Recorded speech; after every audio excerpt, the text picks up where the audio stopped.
Hello, my friends. I hope you guys are having a great day.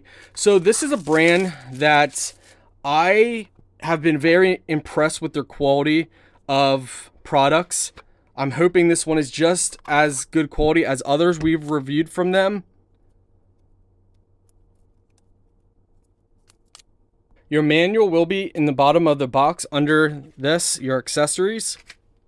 Okay, so they give you different bands and your charging cable, and we're going to get to that in a moment here. You can press and hold the side to turn it on. It's going to go through your settings. So you got English, French, German, Spanish, and it just goes on and on. All of these languages, all of these. That's impressive. Select English. When it comes up to QR, all you have to do, if you don't want to sync it up to your phone right away, you can just press and hold that QR, and then that's going to take you to your watch face, and then you can actually use this without, let's say you don't have a cell phone, and you don't want to use it with a cell phone, you don't have to.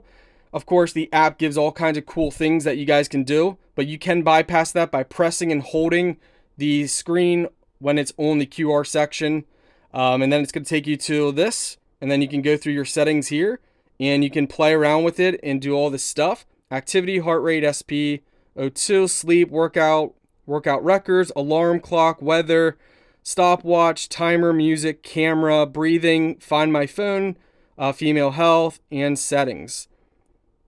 Under settings, you got watch faces, screen time, menu style, vibration, language, fit notifications, battery, QR, power off, reset, and about. We can press this to go. Once you are on the screen, you can actually press and hold this, and then you can change your watch face.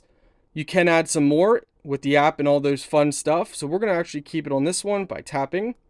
We can turn it off. Now if we swipe this way, we got steps, kcal, kilometers, your sleep records. So pretty much it'll go and show you your settings. Let's see if we go back. If we swipe down, you have settings on here as well. Let's go back again. We swipe to the other side. We've already gone through there. If we swipe up, you would have your notifications on here. But overall, it's nice.